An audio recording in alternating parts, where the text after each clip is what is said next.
Bollywood actor Sushant Singh Rajput की आत्महत्या के मामले के बाद पूरा बॉलीवुड हिल गया है। साथ ही आदित्य चोपड़ा और करण जौहर जैसे डायरेक्टर्स पर भाई भतीजावाद को बढ़ावा देने का आरोप लगा है, जिसके चलते सोशल मीडिया पर ये दोनों ट्रोल भी हो रही हैं। इसी बाबत 2010 में आई फिल्म दबंग के डायरेक्टर अभिनव कश्यप ने भी सलमान खान, सोहेल खान, अरबाज खान पर कई गंभीर आरोप लगाते हुए कहा है कि सुशांत सिंह राजपूत को श्रद्धांजलि, ओम शांति, लेकिन तुम्हारी लड़ाई जारी रहेगी।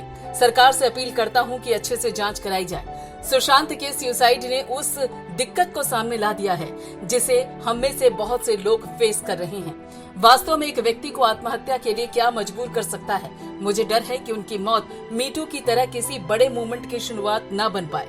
सुशांत की मौत ने Yash Raj films talent management agency के रोल को स्कैनर में ला दिया है, लेकिन इसकी जांच करना अधिकारियों का काम है।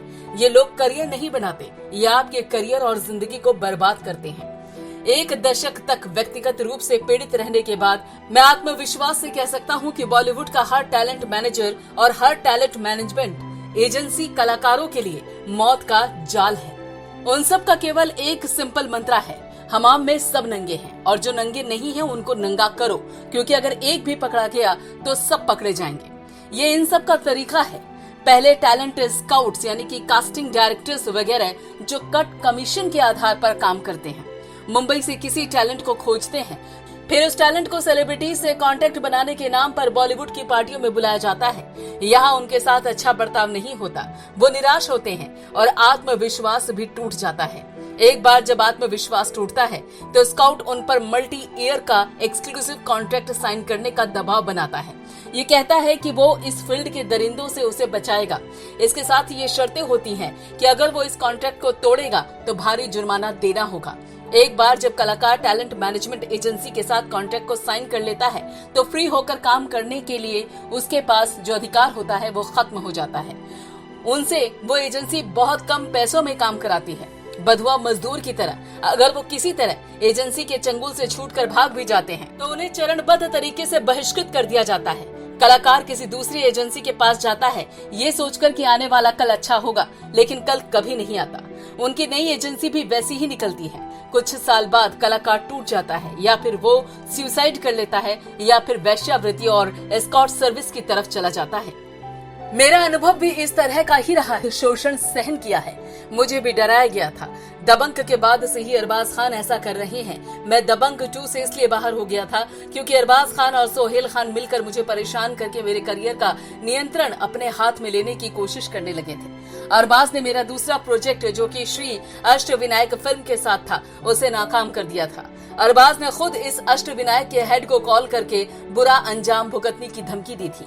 नतीजा ये रहा कि प्रोजेक्ट मेरे हाथ से चला गया। मुझे जो साइनिंग अमाउंट मिला था वो भी मैंने श्री अष्टविनायक फिल्म्स को वापस कर दिया और वायकॉम पिक्चर्स चला गया। वहाँ भी उन्होंने यही काम किया। बस फर्क इतना कि इस बार सोहेल खान ने ये काम किया। उन्होंने उस वक्त के वायकॉम के सीईओ विक्रम मल्होत्रा को धमकाया। ये प्रोजेक्ट भी नाकाम रहा और मैंने साइनिंग अमाउंट लौटा दिया जो कि 7 करोड़ रुपए था। साथ ही करीब 90 लाख रुपए इंटरेस्ट के तौर पर चुकाए। इसके बाद रिलायंस एंटरटेनमेंट मेरे बचाव में आया। फिर हमने मेरी फिल्म बेशर्म के लिए पार्टनरशिप की। सलमान खान और उनके परिवार ने इस फिल्म की रिलीज को बर्बाद करने की कोशिश की। उनके पीआरओ ने मेरे और बेशर्म के खिलाफ नेगेटिव कैंपेन चलाया। इससे डिस्ट्रीब्यूटर्स मेरी फिल्म खरीदने से डर गए। रिलायंस एंटरटेनमेंट और मेरे अंदर इतनी हिम्मत और क्षमता थी कि हम ये फिल्म अपने बल पर रिलीज कर सकते थे, लेकिन लड़ाई जो अभी शुरू हुई थी, मेरे दुश्मनों ने ट्रोलिंग शुरू कर दी, नफरत भरा कैंपेन चलाया मेरी फिल्म के खिलाफ। तब तक ये सब करते रहे जब तक कि ये फिल्म बॉक्स ऑफिस में नाकाम नहीं हो गई। लेकिन फिर भी इस फिल्म ने 58 करोड़ की कमाई कर ली थी, लेकिन वो लड़ते रहे। उन्होंने फिल्म की सैटेलाइट रिलीज को भी नाकाम करने की कोशिश की, जिसे पहले ही मिस्टर जयंतीलाल गड़ा को बेचा जा चुका था। उस वक्त जी टेलीफिल्म्स के मुख्य एग्रीगेटर हुआ करते थे, लेकिन रिलायंस के साथ संबंध अच्छे थे, जैसे सैटेलाइट राइट्स को लेकर फिर से नेगोशिएशन हुआ, लेकिन काफी कम दाम में। आगे कुछ साल बाद मेरे सारे प्रोजेक्ट्स नाकाम किए गए और मुझे लगातार जान से मारने की धमकियां मिलती रही। मेरे परिवार की महिलाओं का रेप करवाने की भी धमकी मिलती रही। इन धमकियों ने और परेशानियों ने मेरे और मेरे परिवार की मेंटल हेल्थ पर असर डाला, जिसकी वजह से साल 2017 में मेरा तलाक हो गया और मेरा परिवार टूट गया।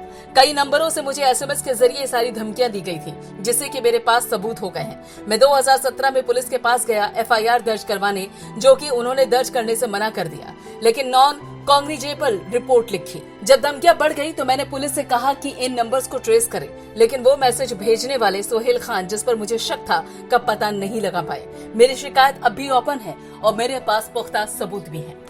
इन 10 वर्षों की सबसे अच्छी बात यह है कि मैंने अपने दुश्मनों को जान लिया है। वो सलीम खान, सलमान खान, अरबाज खान और सोहेल खान है।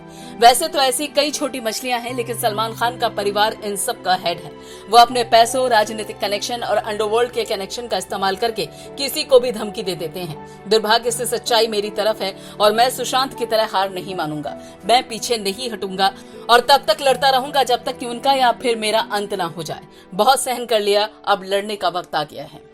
और आप हमसे जुड़े रहने के लिए सब्सक्राइब करें YouTube पर, फॉलो करें Twitter पर और लाइक करें Facebook पर। और ज्यादा जानकारी के लिए न्यूज नशा की वेबसाइट पर जाएं। आपको टाइप करना होगा सिर्फ न्यूज नशा।